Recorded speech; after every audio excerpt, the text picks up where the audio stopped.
আসসালামু আলাইকুম, hello everyone. কিছুদিন আগে এনিমেল মুভিটা দেখলাম, আমি 1 বছর আগে দেখতে পারিনি। তো এই বছর দেখলাম কিছুদিন আগে। তো মুভিটা তো আমার কাছে সেই লেগেছে, ব্রুটালিটি, অ্যাকশন সবগুলো রয়েছে।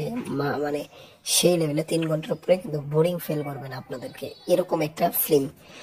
তো এনিমেল মার্কা মুভি বাংলাদেশে হয়নি কেন তো অবশ্যই বরবাদ আসছে। এনিমেলের কাছাকাছি তো যেতে পারবে না, তো ওই ধরন এনিমেলের মতো হতে পারবে না, তো কাছাকাছি যেতে পারবে। এনিমেল হতে তো আর পারবে না, এরকম বাজেট নাই। হ্যাঁ, এটা আশা করতে পারেন একদিন বাংলাদেশেও এই এনিমেলকে যে পুষ্পা, বাহুবালির মতো মুভি একদিন না একদিন হবে। কারণ দেখেন না, কই 1 কোটি টাকার প্রিয়তমা থেকে এখন 15 কোটি বরবাদে চলে গেছে। যাই হোক, এনিমেল মুভিটা অনেক সুন্দর ছিল, দেখার মতো মুভি।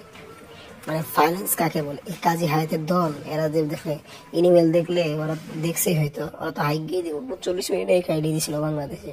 তো মার্কো দেখলে ওদের অবস্থাই খারাপ হয়ে যাইতো।